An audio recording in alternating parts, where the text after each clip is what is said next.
A no-sleep story posted by Superbrooke. I'm a police detective and I found a strange journal in a missing person's bedroom. Can you help me make sense of it? I'm a police detective assigned to a rather strange case. We just got a warrant to search a house owned by a man and woman named Jim and Kay Boyd. I've been searching through their things and haven't found much of anything. Until I got to their daughter's room. I found a journal there, and I read most of it. Things just aren't adding up for me.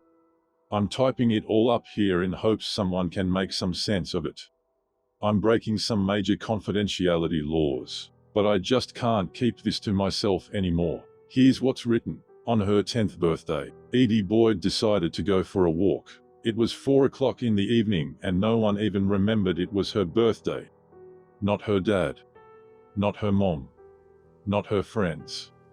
Not even Mrs. Penny wished her the obligatory happy birthday on the whiteboard at school just like she did for every other student. Edie was invisible, no matter how much her feelings were hurt, though, she didn't say a word to anyone. When she got home after school, her mom and dad were arguing again. Something about bills and money, but Edie didn't care enough to listen too closely.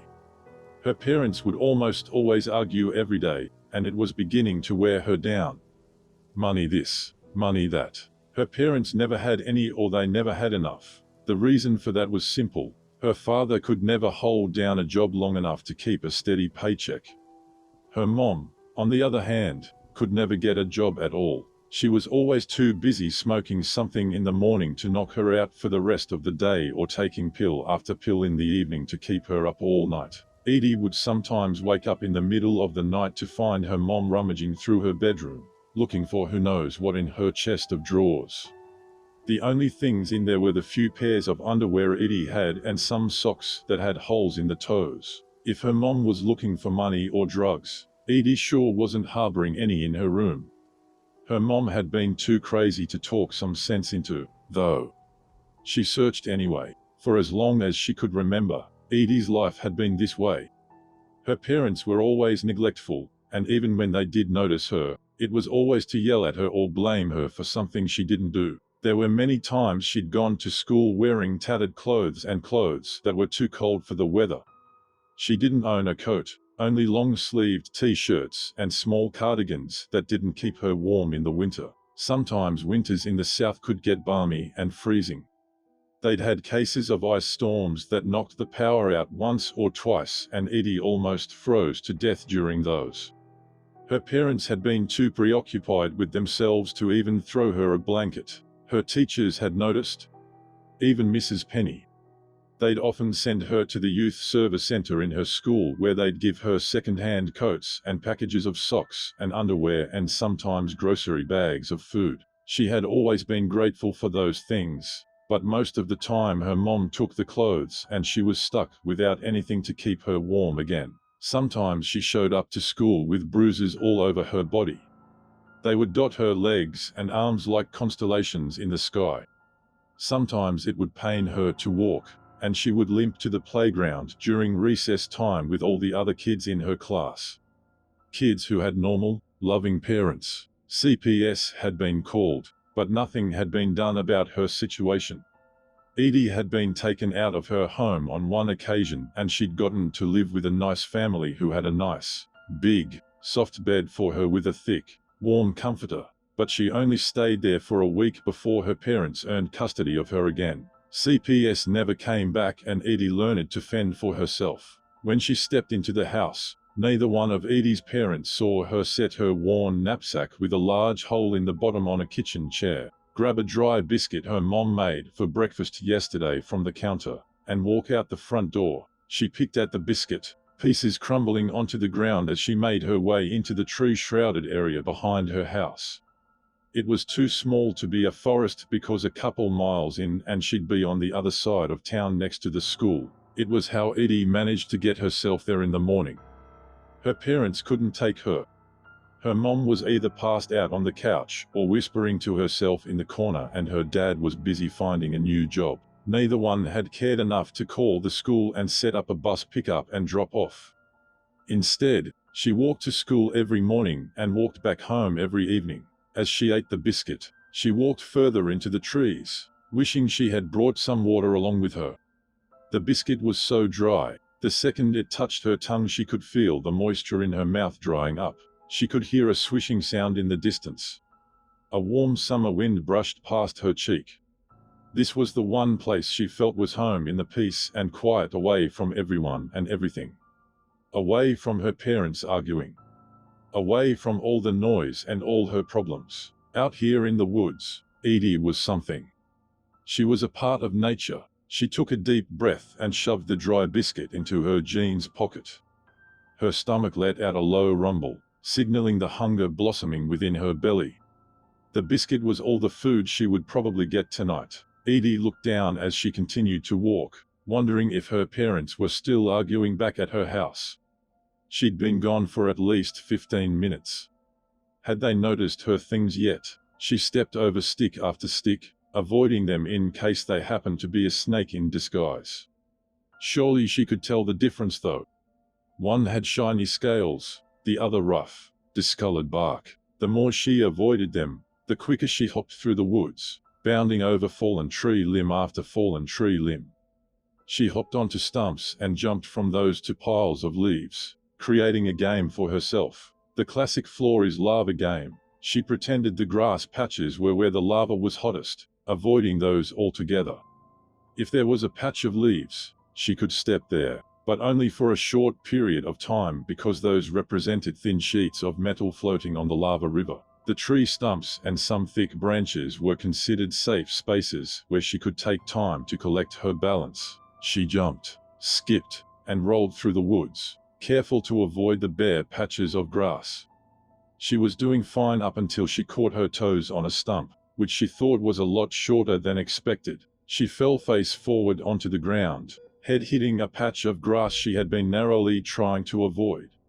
She was lying flat on her stomach trying to catch her breath. The fall had knocked the wind out of her and she felt like she'd been hit with a football going 50 miles per hour square in the stomach. She'd half fallen into a mud puddle. Her legs and feet were now caked with clumps of mud and dirt, staining her jeans a dark brown and earthy green. She'd never be able to wash them well enough for the stains to come out. When she had managed to get onto her knees, she could see the full extent of the damage. Just what Edie expected. A hole had also been torn into the left knee of her jeans. They were ruined. Her favorite pair of pants. Edie sighed and lifted her head, peering at the trail ahead of her. The sun was low in the sky and shining right in her direction, directly in her eyes. She had to squint to see. She heard it before she saw it though. A small hiss. A slither. The rustling of leaves as the reptile pushed its way through the underbrush. A small snake lifted its head to meet Edie face to face. Its dark brown scales shimmered in the sunlight, illuminating a thick coat of skin. Edie sat still as stone as she watched it flick its tongue out again and again to taste the fear in the air. Edie didn't dare move. She knew if she did, the snake would strike, and she'd be a goner. She knew what kind of snake this was. A cottonmouth. She'd read about them in the encyclopedia at the library. Cottonmouth venom prevents the blood in humans from clotting, which therefore leads to hemorrhaging. If she was bitten, she knew she'd never make it to the hospital. Especially if her parents were still arguing. They wouldn't care that she was about to meet death. Edie gulped down the lump of fear rising in her throat. She didn't move or break eye contact. The snake was ready to strike, and with one slight movement, the snake would latch onto her. The reptile swayed its head back and forth, ready to strike. Edie had all but stopped breathing. What was she going to do? How was she going to get out of this? If she had just stayed home and went to her room, then she wouldn't be in this kind of trouble. She wouldn't be face to face with a venomous snake. Then she thought of the biscuit in her pocket, which led to her thinking the snake might be hungry, and that was why it was eyeing her up and down like she was going to be its next meal. How was she going to get to the biscuit though? She moved her right hand slowly, maintaining eye contact with the snake. Any sudden movements would cause it to lunge at her.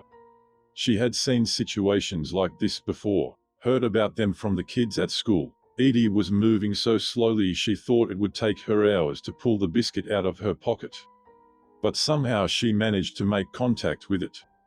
Part of it had fallen apart in her pocket, leaving a pile of crumbs in its wake. She gently pulled it out, adjusting the biscuit in the palm of her hand. She slowly held it out before the snake. Within seconds the snake struck at the biscuit in her hand, sending it flying to the ground. Edie jumped in surprise, terrified it would lunge at her again. But it didn't. Instead the snake was feasting on the biscuit, having forgotten all about Edie. Just like everyone else, anger welled inside her chest. No matter what she did or said, she was forgettable by everyone and everything. She got to her feet, stomping over to the snake. Before it could swallow the biscuit whole, she snatched the biscuit from its grasp and shoved the whole thing into her mouth, venom drippings and all. Edie instantly regretted it at first because the biscuit was so dry and her mouth was parched. She needed water. She regretted it even more when she thought the snake would bite her, pierce her skin with its venom. But it didn't. Instead, it lifted its head to look at her. She swore she could see sadness in its beady eyes. She felt guilty having shoved the entire biscuit into her mouth.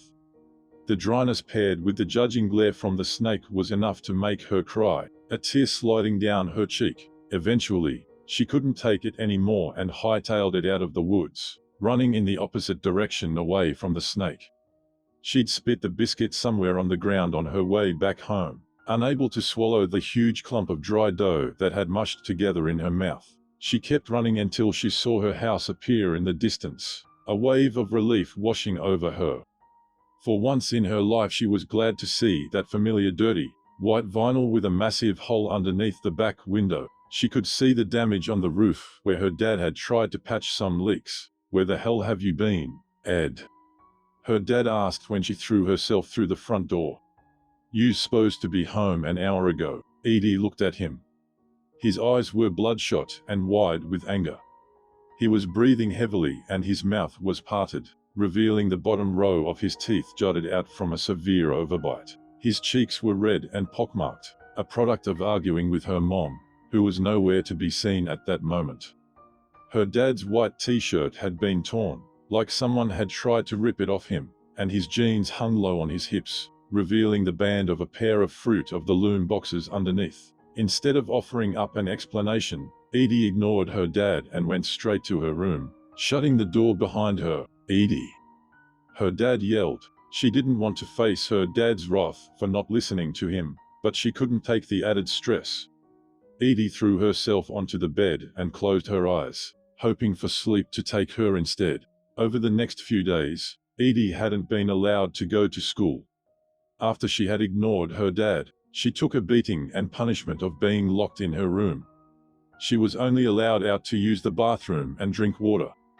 Those were the worst 3 days of her life. She had a bruise the size of her dad's fist on her cheekbone, sore to the touch. Her stomach rumbled with hunger on and off for those 3 days, and the longer she went without food, the more her stomach hurt. But one thing that lingered in her mind during those 3 days was the snake she met in the woods. She thought about him to help get her mind off things at home. She wondered if he was still there, if he was still hungry. Albert, it's what she decided to call him, in remembrance of the stray cat she once had as a pet for a week, but then disappeared shortly after. When she regained her freedom, she decided to take a plate of food into the woods with her, hoping to see the snake again. This time she'd packed an array of foods. Some grapes, lunch meat and cheese, another dry biscuit, and some chocolate. She knew snakes ate small prey, but she didn't have any field mice around to bring Albert, so she settled on what was in the scant fridge at home. She took the same route through the woods as she did 3 days ago, although this time she chose not to play that stupid child's game that got her hurt and ruined her jeans. She walked and walked, looking at the ground for any signs of the snake. But she never found one.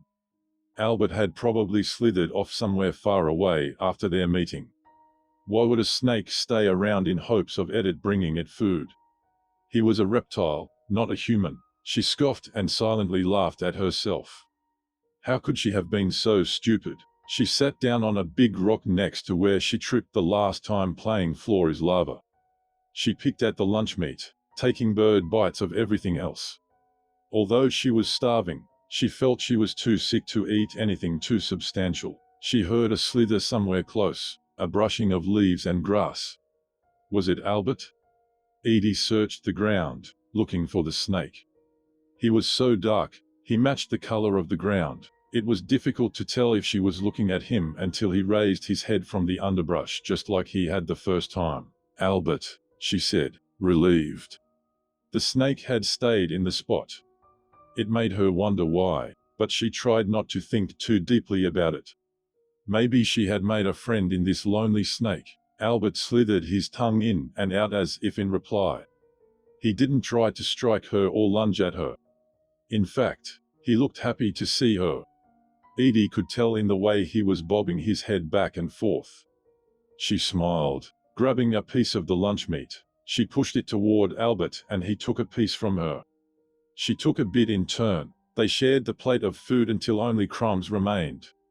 Edie would feed a bit to Albert and then she would take a bit. They continued with that pattern until the plate was empty. When it was though, Edie frowned. She had no more food to give to Albert, but he stayed in the same place, full and satisfied. She reached her hand out to pat his head with 2 fingers. The scales were cold and slimy to the touch. She recoiled at the sensation, and Albert withdrew into a coil on the ground, slithering away in the underbrush. Edie felt like she hadn't spent all but 20 minutes with him and now she had scared him away. A tear fell down her cheek, and another, until she was sobbing. The one thing she had managed to get to notice her she had scared away. She sniffed, wiping under her nose with the back of her hand. Edie would come back the next day with even more food. And the next day. And the next day.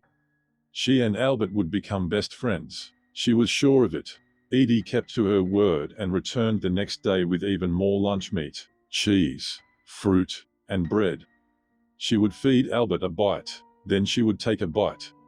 The pattern continued like that every day until her parents started noticing food was missing from the fridge and pantry. "Edie Joanna Boyd, you're eating us out of house and home," her dad grumbled at her, slamming the fridge door shut. "Where are you putting it all? You ain't big as nothing." Her heart jumped into her throat. What was she going to say? How was she going to lie her way out of this? "I just get hungry after school is all," she replied, picking at the cuticles on her nails. She was working on a loose piece of skin on her finger, picking and picking at it until she could feel the blood start pouring out of her. She lifted her finger to her mouth, sucking and licking the wound clean. The familiar taste of metal coated her tongue. "Edie, girl." Her mom's raspy voice trailed up the hallway. She was coming into the kitchen to join them.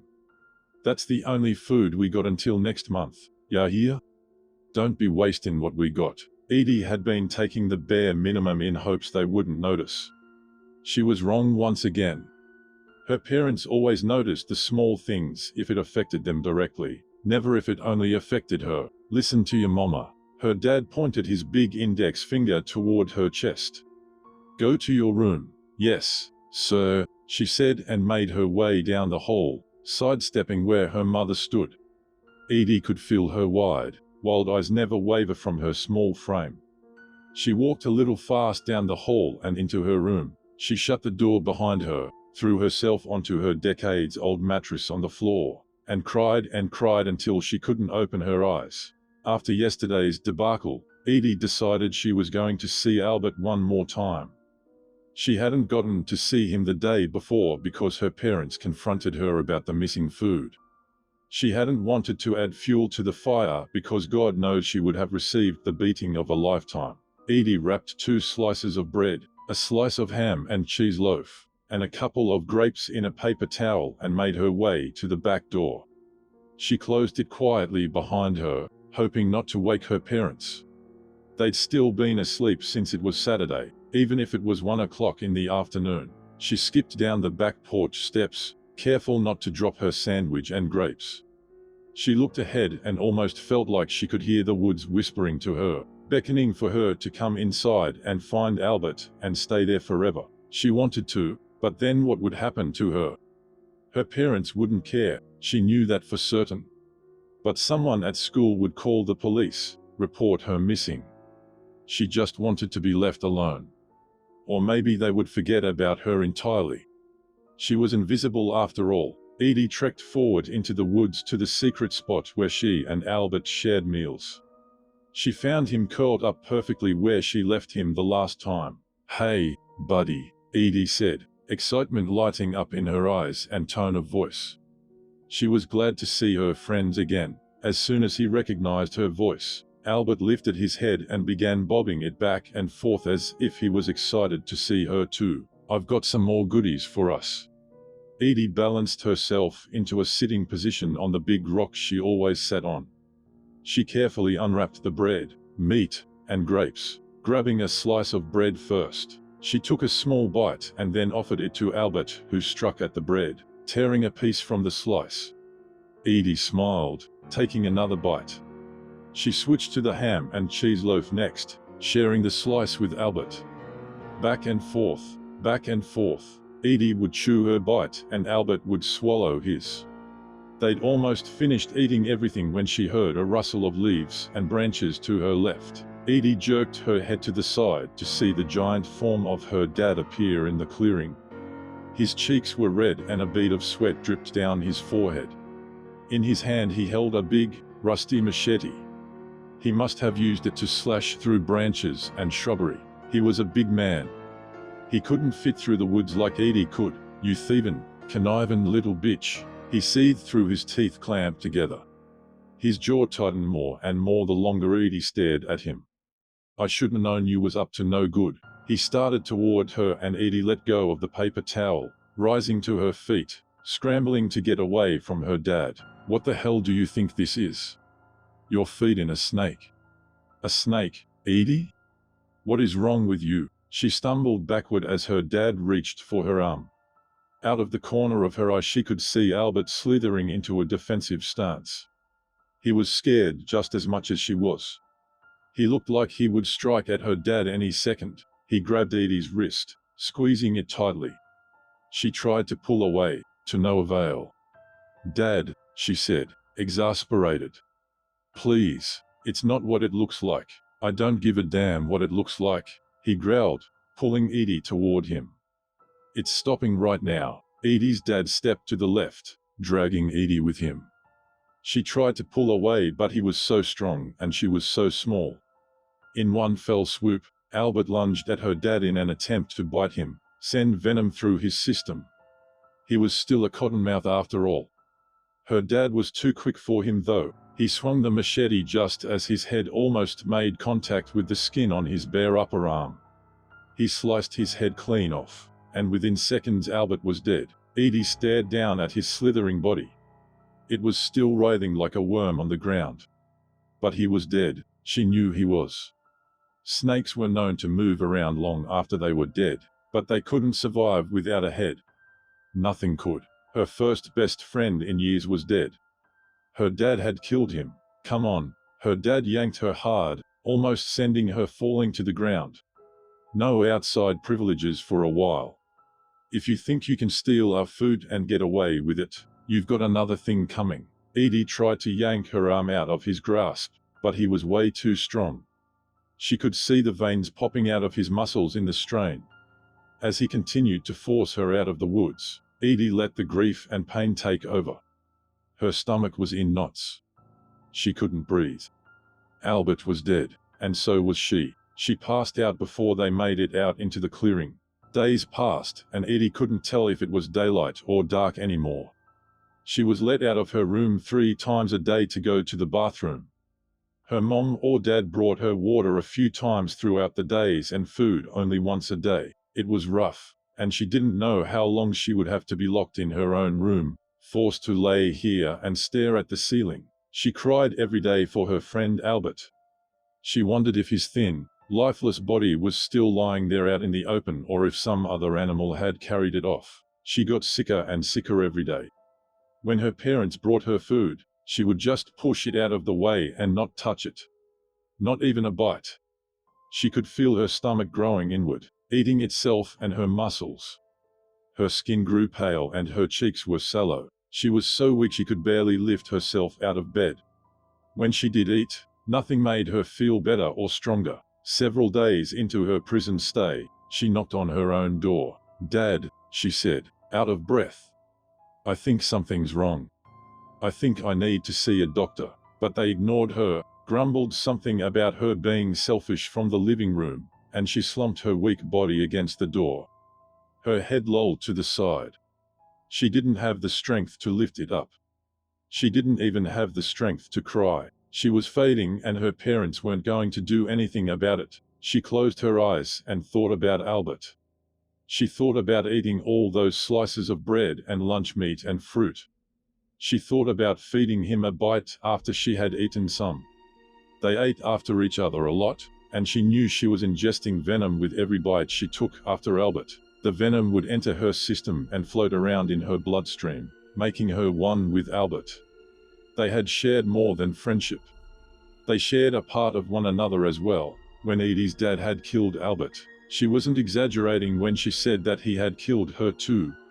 Because that's what was happening. She was dying because Albert was dead. It was just taking a lot longer because she was a lot bigger than Albert. The days went by slower and slower until eventually her parents opened her bedroom door and Edie was passed out on the floor, pale and barely breathing. Her parents were worried then. They worried they had starved her to death. What would the police do to them then? Would they get arrested? How were they going to get out of this? Instead of rushing her to the hospital, Edie's dad took her out into the woods, carrying her limp body in his arms. Each breath she took in was shorter and smaller. She was close to death. She could feel it. Edie's dad walked for a while until eventually he stopped. Edie was able to open her eyes briefly to see that they were in her and Albert's spot. The spot where they ate together every day. The spot where they became one in the same. She was fading in and out of consciousness, but she could still hear her dad grunting and working. She could hear the slice of metal sliding into the ground and the cracking of roots being separated from their homes. Splatters of dirt rained down on her face from time to time. Her dad was digging. He scooped and scooped rocks and dirt for what felt like hours, pounding his shovel into the grey ground. Eventually, though, he stopped, and all was silent for a few moments. Edie reveled in the silence, silently hoping for death to take her. Her dad lifted her up, but he wasn't careful. She could feel her hands knocking into the side of the rock she used to sit on when she fed Albert. He wasn't careful when he threw her into the hole he dug for her makeshift grave either. Once she was in the hole, she didn't move. She couldn't. Her body was too weak. She did feel something flop on top of her, though, and she pretended her dad was burying her with Albert. That he'd had the courtesy of throwing her best friend into the grave with him. She tried to move her hand to touch him, to make sure it was actually him and not just a pile of dirt. But she couldn't muster enough energy to even wiggle her fingers. This was it for Edie. She was about to die. But she was ready. A small smile played on the edges of her lips. She drew in one last breath and thought of Albert before slowly letting her soul leave her body forever. Just as she withered away quietly, though, she could feel her dad covering her body and Albert's up with dirt. She was gone. Edie Boyd has been missing for weeks now. No one has seen or heard from her. A police force and rescue squad have gone to dig up the area we think was written in her journal. We all thought it was written by her, but why is it written in third person? And more importantly, how was she able to continue writing if she was dead?